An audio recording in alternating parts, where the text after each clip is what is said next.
Welcome, everybody. My name is Sparrow Story, and we are going to be playing through Claude today, and over the next few days, actually. I'll do a couple videos today.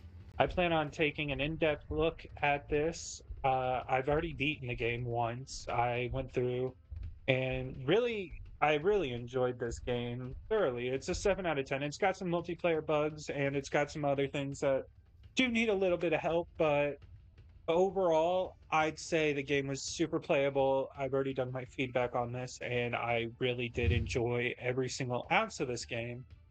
Um, there was a couple of issues that I think we'll touch on while we do through this, and when they go through and they do patches and they fix multiplayer, I'll go ahead and do some reviewing on that as well.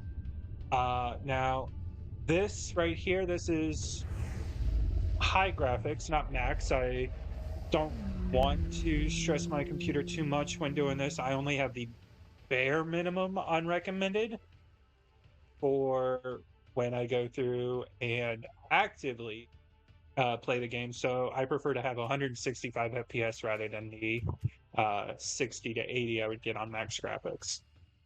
So yeah. So we're actually going to be doing the second playthrough recommended, which is survival. It adds day, night cycle, weather systems, and random encounters, so I've heard. And so that's going to be really fun for us. Yeah. This was my playthrough. I did save 48 times for a 12-hour playthrough. I was rushing through it kind of. And I had to, all honesty, because sometimes I would die and have to reload a save anyway. I ended up most likely taking a good 20 hours on the first playthrough. And then this is the demo where I was checking out the old map.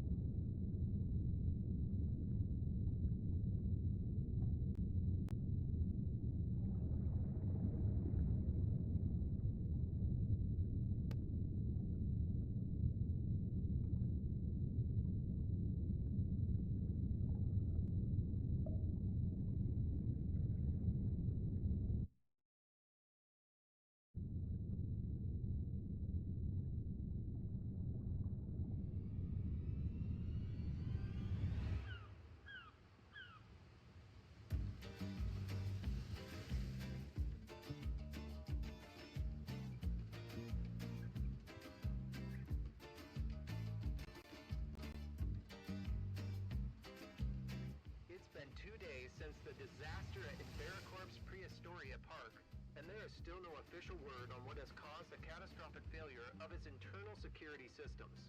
According to earlier reports, the gates to 7 of the park's animal enclosures were unexpectedly opened, allowing several of the park's most dangerous creatures to roam free. One unconfirmed report claims that a marine predator was also released into open waters, though an Inveracorp spokesperson denied that claim earlier today.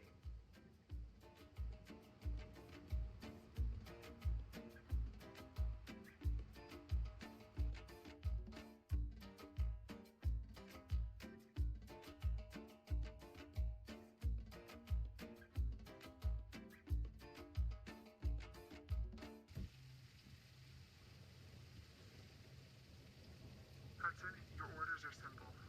Gain access to Prehistoria's Central Command Building. Located in the CEO's office is an encrypted flash drive containing sensitive data that we require. As you know, 48 hours ago, the park suffered a serious containment breach during operation. The breach is not your concern. The only thing that matters here is the drive. Following protocol, the Prehistoria security team started a full park lockdown once all guests and personnel were evacuated. All major buildings and areas have been sealed off. You'll need appropriate security clearance to reach the Central Command Building. I trust you can handle this. The drive needs to be retrieved before Inveracorp sends a recovery force to reclaim their park. As agreed, 50% of your fee has been deposited into your nominated account. The rest will be paid on completion. Good luck, Hudson. Don't become extinct.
with the beautiful Rex.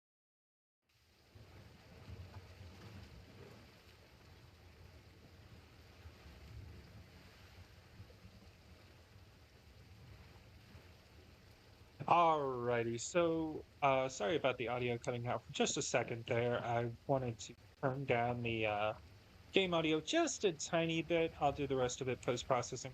But yeah.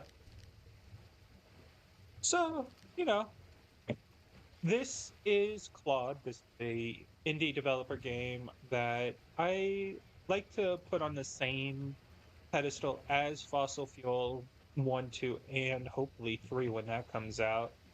I love it. It was built in Unreal Engine 5, of course, so running NVIDIA is going to be hit or miss, as with all Unreal Engine 5 games.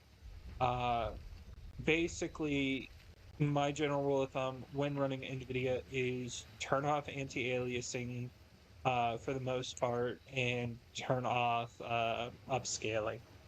And then usually you'll be able to run it just fine. Um, This game is beautifully handcrafted while still in early development. Uh, a couple of bugs here and there. We go through, and I was lucky enough to play the demo, just to know about the game before the full release, which just came out 2 days ago. And I got it as soon as I did.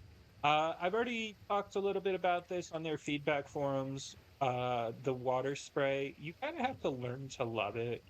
It looks it it it looks like a game, but that's what it is. It is a game, so you kind of have to learn to love it. The water physics, however, beautifully well done. I mean, just the water itself. I've always liked how Unreal Engine 5 had done water, especially with games like Ark Survival Evolved and other games such as the beginning part of Fossil Fuel and uh, Mist Survival, which is really well done as well.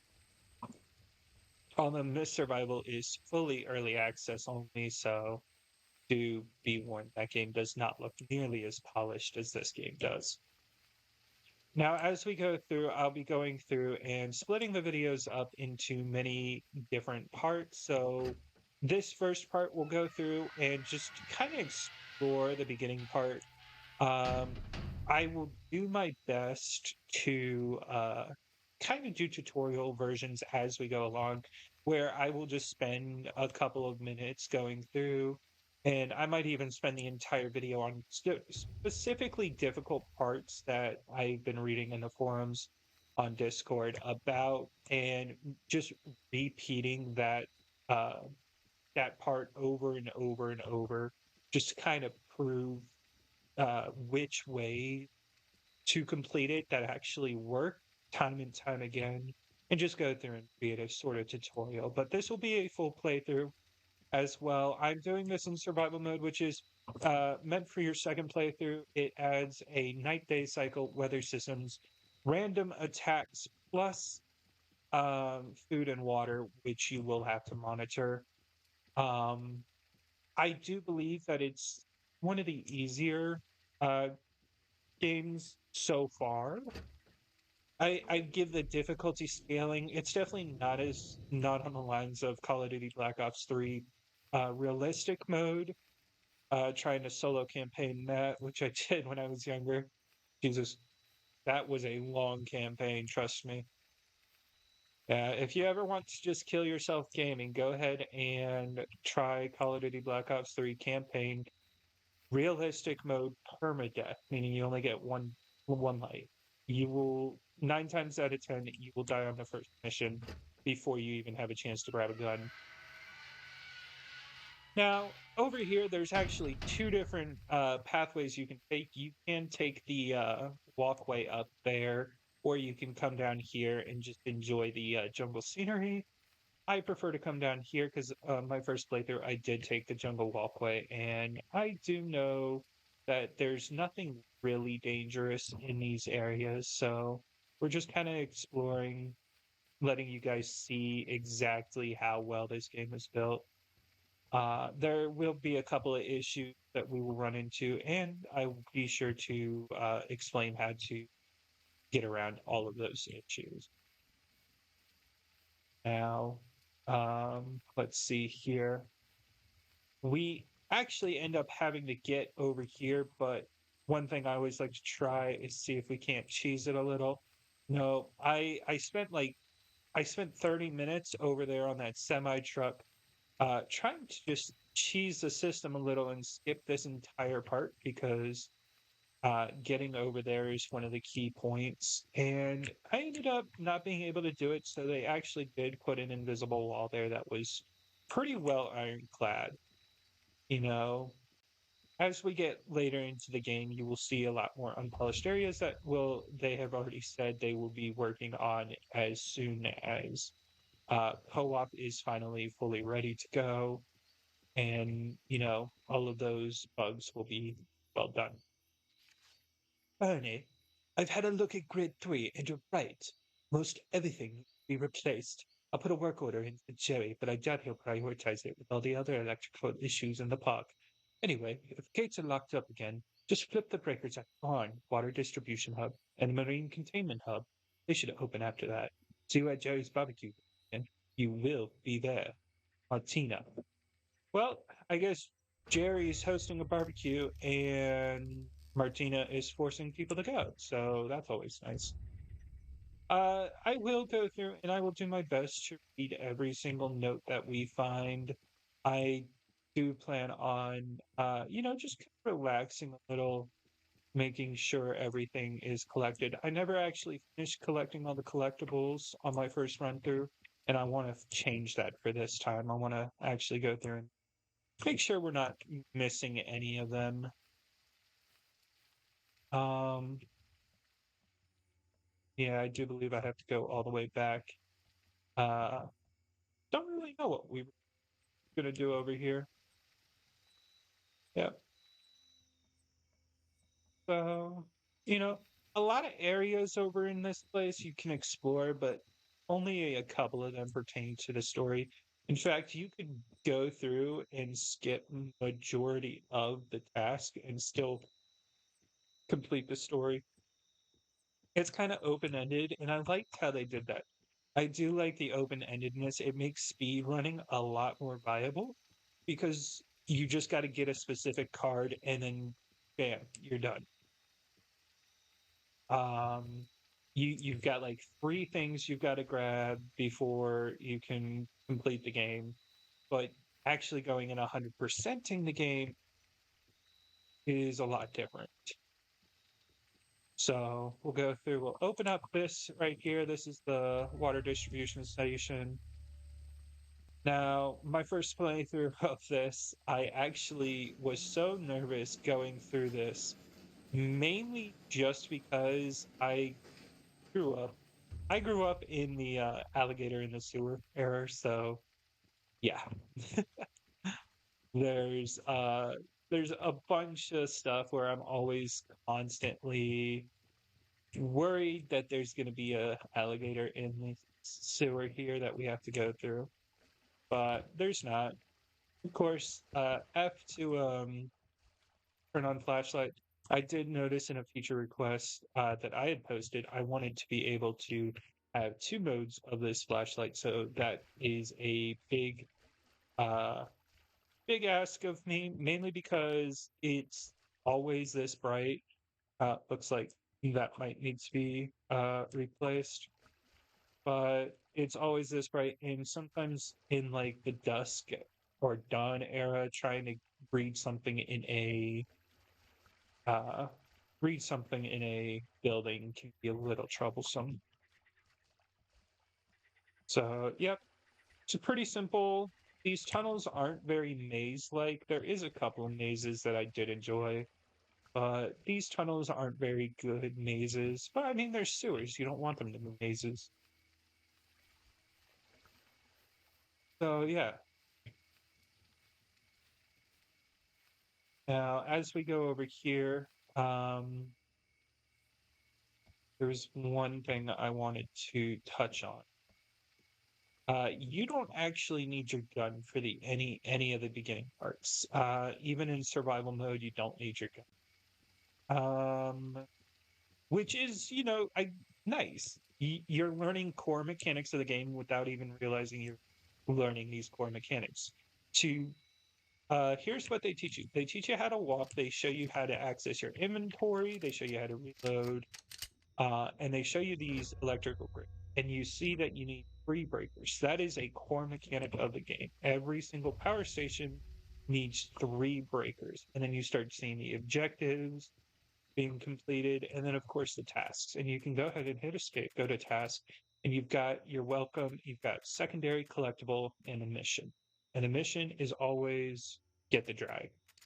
So you go through and you can pin whatever task you want. It's not really necessary to have them pinned. For your first playthrough, I recommend going through and pinning them as soon as you get to an area, because there's some issues that I'll go through. Now, 2301, that is a nod to the demo, not to anything in the actual game.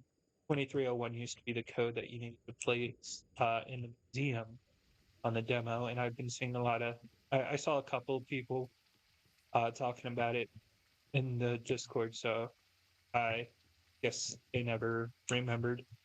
Now, over here, this is actually a pretty simple thing. It may look like you are in danger. You're not really in any danger. And this is how they allow you to explore all the underwater parts. So you'll be able to know that they can't attack you when you're inside the cage. Um, Everything, and then you'll go through and you'll learn how to flip a lever underwater. And then the shark will come and they'll be like, hello. You'll learn about your oxygen meter, so you got to keep an eye on that. At 25 oxygen, it will go through and start flicking your screen black and white, where you will go through and have to be mindful of how much oxygen you have.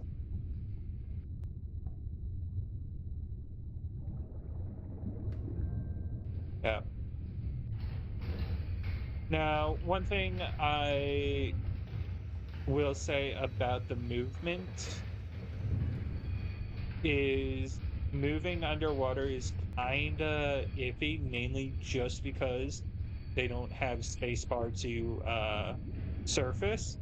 And because of that, you've got to really keep an eye on things. It is purely directional based on how you're looking. So and there's some freedom in that, I'm not saying that it's a terrible thing.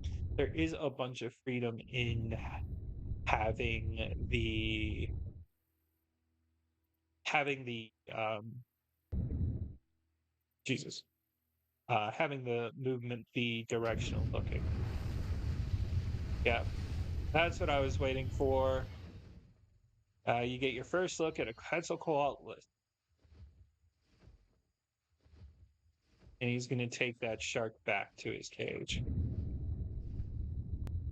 we're going to go through. Oh, there we go. We're going to go ahead and open this gate up.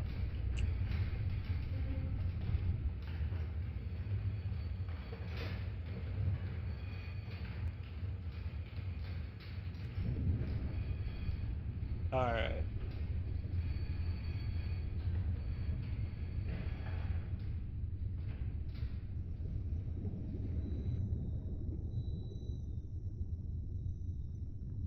Yeah.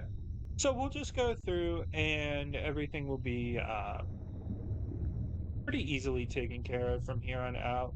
There's one last gate we've got to get through, and then we can reach this building here, which is the last power maintenance.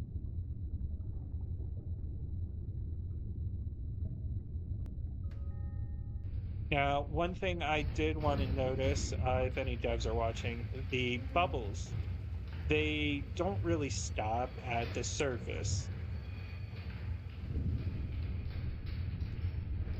Oh?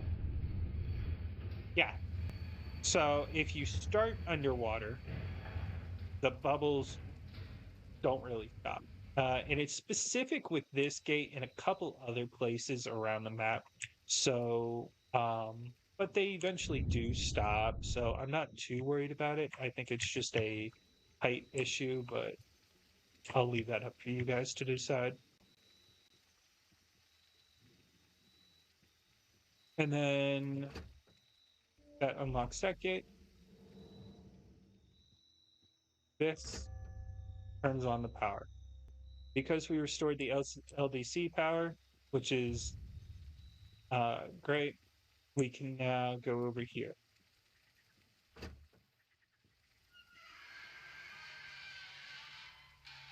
Oh, that creaking. Creaking is nice. I like that. All right, and we can start sprinting. Now, even over here, as we go through this gate, nothing's really gonna attack. Nothing really will attack us. We'll see a couple raptors right there. They'll shoot off into the distance, but those are scripted events that do not matter. As you can see, no raptors in sight. Before we head to the caretaker's house, we're going to take a little look-see over here.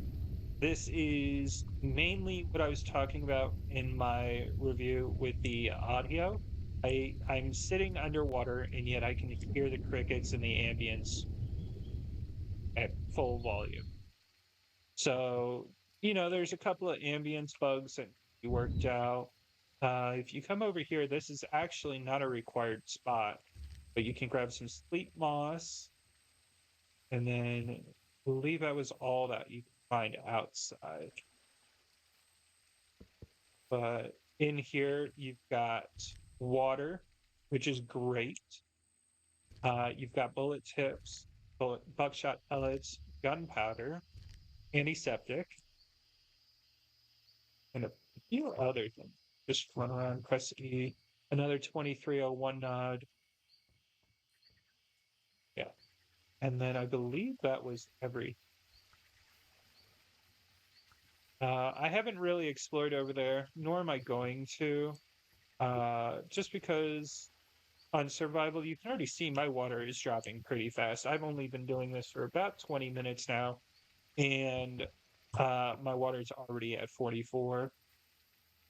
So it's definitely something that you've got to be mindful of when you're doing survival mode, is making sure you have plenty of water, have plenty of food. Water becomes a non-issue as soon as we finish this part, and food becomes a non-issue as soon as we hit Main Street. Okay.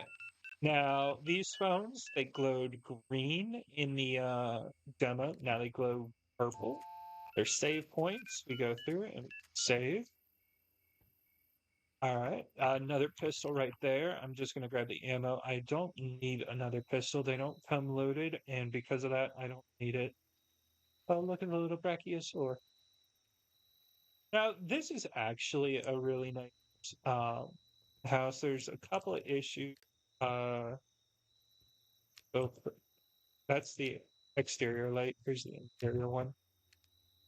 First, there's a puddle of water there, but no hole in the roof.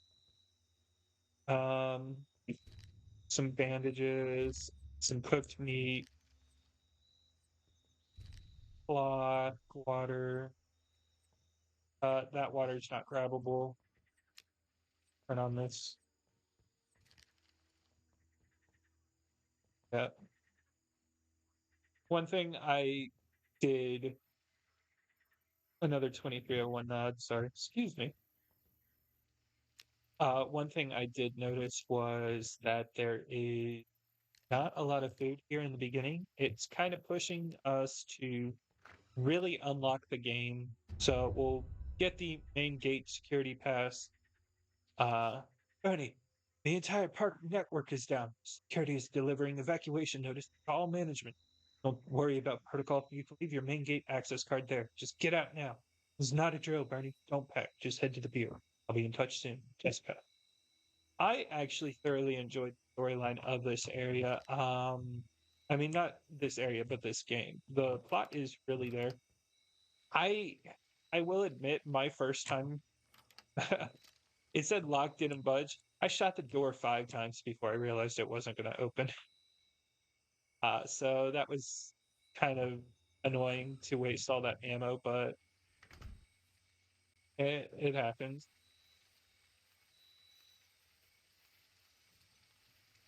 So yeah, after you grab the main gate access card, you're going to want to head down this pier. Not this pier, this roadway here. Um,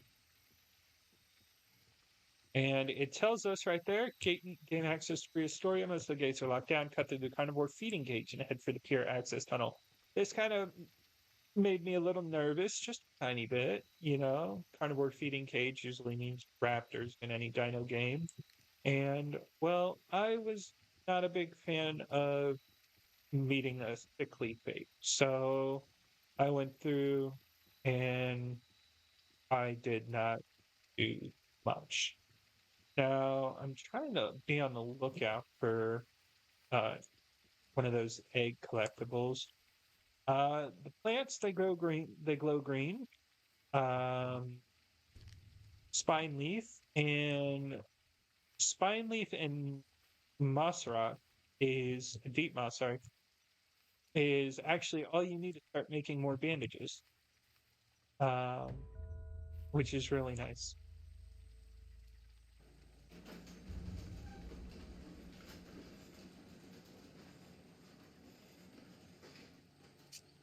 Go through, organize our inventory for a second,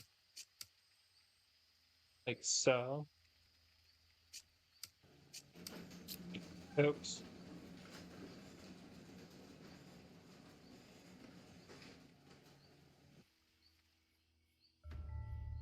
Look at me being a little silly face. Go ahead and consume the coffee and boost our water. I'll always make sure to just jump over those as I had it. Um, you know, because they're gates. It's not that unthinkable that a human would have to step over a gate high step. Yeah, nice little jump scare there. This movement while crouching is one of my pet peeves. Uh, Nothing against the developers. I just don't like swivel movement. I never have, even in the COD games, even in all the other games. Swivel movement's just kind of been annoying. Um, so it's definitely not my favorite. And we can, once we get the green level clearance, we can actually make our way back through here with no issues. This is actually practically the end of the first area. We'll go through here.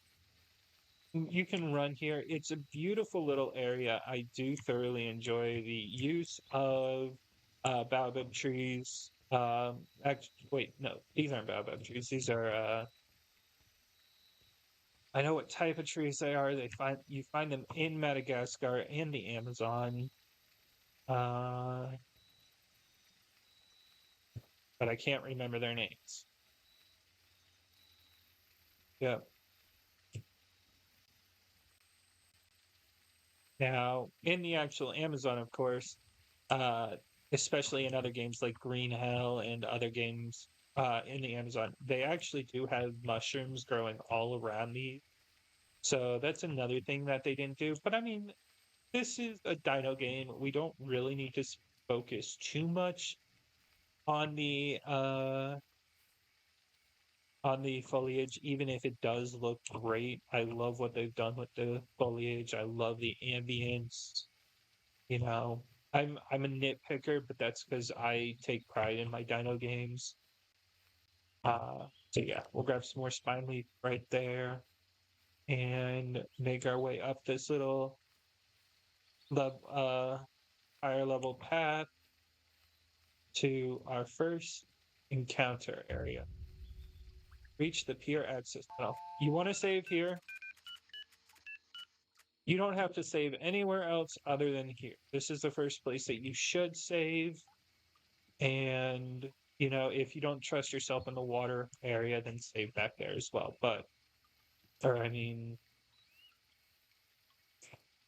No, this is the only place you should save. Caretaker's tunnel Caretaker's house is kind of a non-issue. They put a save point as a tutorial, but not really anything else. This is the pier tunnel and the first issue of the evening. Yeah. One thing I like to do when I'm going through tunnels, because using a flashlight can sometimes be too bright, is I'll walk around with it off just for a few seconds, nothing too dangerous. And that will allow me to see any of the glowing items. But just a nice little square walkway here, and then we get this little corner here. There's another item you can see right there. It's going to be some more scrap metal, or cloth, sorry. And then we get to this area. Now, the reason why you want to save there is because this area can be a little bit annoying and dangerous. Um,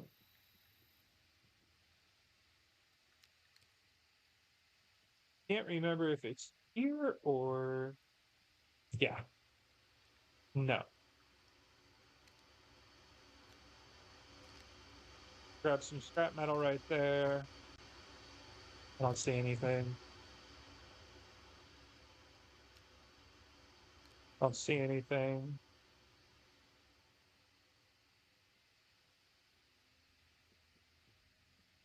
Yeah, my first time going through this tunnel, I was ready for like 25 raptors. But sadly, that isn't to be. Yeah, I would have preferred a save point right here, just because it's a long walk if we die, which I don't think we will. I'm decent enough at survival games to where...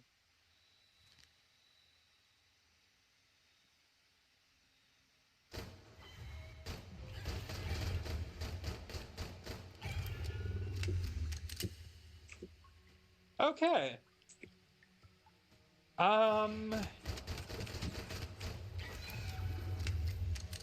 There's the randomness factor.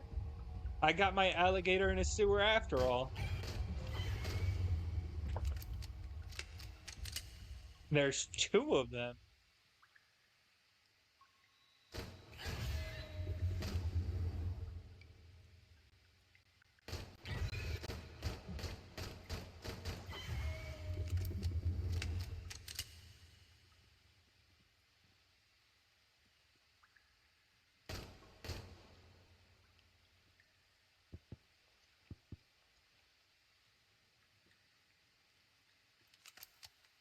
Okay.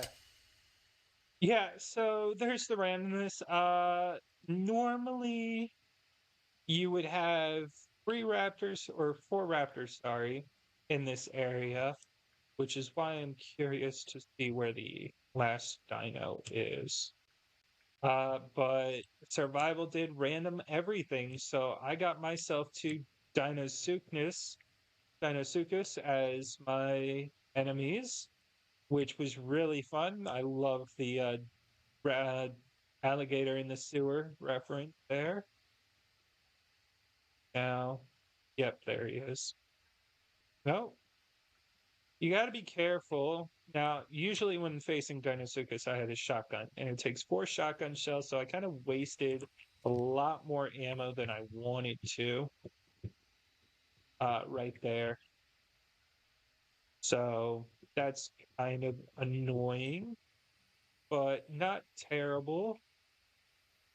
All right, so let's go this way. We don't want to go anywhere near that just yet. We got to make our way over here. All right, and I think we're in the clear.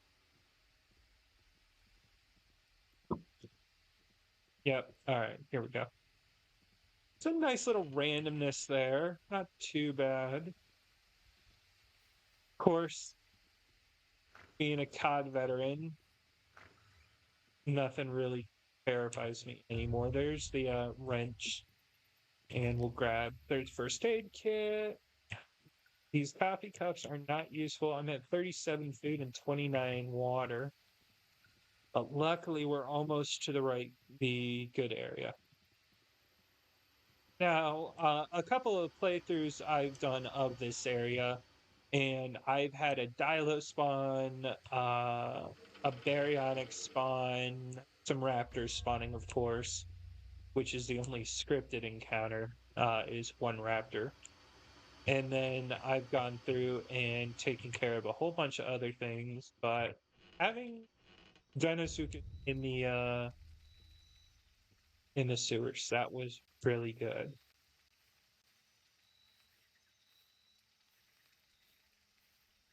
As we go through and take care of things, just gonna go ahead and have some fun, you know, and we can switch back to our non-lethal. I do want to make a point of having a non-lethal option at all times because this entire run I'm going to do my best to not kill a single herbivore. That is my goal. Carnivores are free game, but herbivores are not. So now, if we had gone back, and I can show you real quick, that's just a nice little walk to discover Pier B. You don't actually have to take that walk because you get out over here. You get out right there, right up there, and you can actually just hop on down, and nothing's gonna hurt you if you do it right. You can just walk it the normal way. Um, So there's plenty of freedom in your choices. It's not a fully one-stop shop. You can do whatever you want in this game, which is really nice. I did like how they added the ambulances. Those weren't in the demo. A lot of this stuff wasn't in the demo. It was pretty cleared out, actually. So going through, it was very nicely well decorated. A lot of repeats, but then again, it's a dinosaur island. You're gonna have repeats. Uh, I always like coming into these because I found a key card somewhere. I think that was later in the game though. And yeah, little porta potties. One thing I'm really depressed about is I can't just drive one of these ambulances. Just driving a vehicle sounds fun. Now, the green smoke is actually where you're supposed to go. Green is good, red is points of interest, and non-smoke means what are you doing? One thing that's good is in survival mode, Dino Bites actually allows you to use the grill. You can go through and you can actually cook a whole bunch of stuff, which is really funny. Now, if I got burger buns items, I could turn this into a Rex burger. So definitely something to keep an eye out for. I am running low on food and water. I should eat soon. I'm just kind of exploring. I still do like exploring uh any game. Now this is actually what made me love the water, this right here. These are nice waves. They do look realistic too. So I really enjoyed that. And yeah, so anyway, let's go take a look in the bathroom real quick before we go through and uh, head over to the ferry. Now, you can't actually access uh, PRB monorail station without a black access card. I have no idea how to get it. I have an idea of where I might find it, but that's about it. And then I go through and just I went through and I just ended my save instead of trying to do all my collectible hunting. One thing about these is these work independent of each other, so you can easily go through, flip this one, and then rush over to this one and flip it. And this one will actually start while this one's still getting going, and they'll practically start over at the same time. Yep, and look at that. That's a feature I thought was really cool. Was you could just have these things running at the same time. So was really happy about that.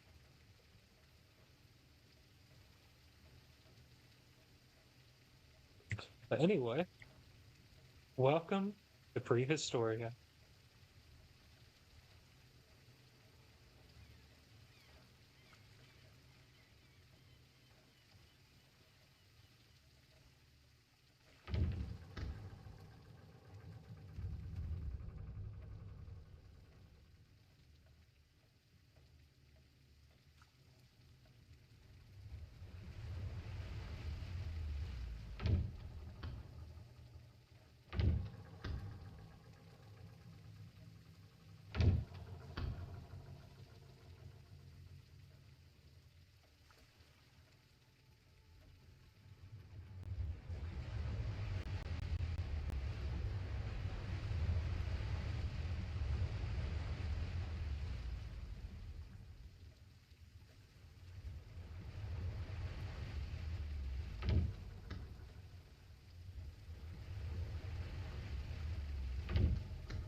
I didn't even know that was back there. I'm gonna have to go take a look at that. I bet you that's where we'll find the Packy one too.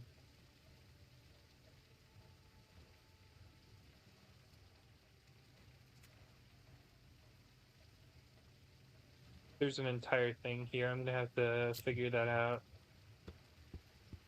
Okay. Now, if you press M, you can bring up your map, and this will show you points of interest around you. We have the full island map, which is going to have a zoom feature soon. Yeah, I do believe this is where the Packy statue might be found, which will allow me to go. Main Street is right here, of course, and the map is massive.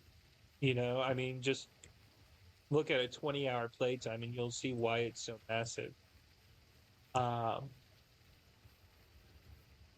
even the developers knew where everything was. Took 11 hours to complete. Now, speedrunning is going to be interesting because I will tell you, you don't need to complete everything in order to. Oh, I did not want to grab that pistol. Now, Seraplex solution, that's how you create more trank ammo, which is good because I'll need them for the herbivores. Oh.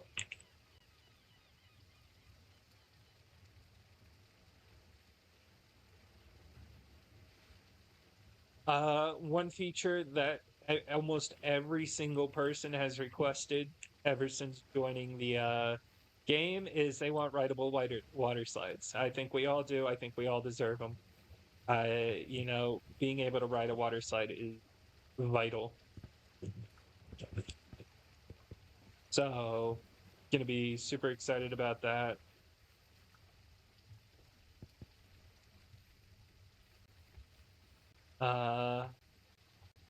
Oh, and I am dying of hydration. Luckily, perfect timing because all we need to do is get into guest services. And that is when I will stop the video and start up a new one. Just got to make it up here. Be exceedingly careful when doing this because there are raptors in the area. There we go. We'll go ahead and save. Alrighty, and next time will be the resort park. So thank you all so much for watching. I hope you have a wonderful day, and I will see you next time.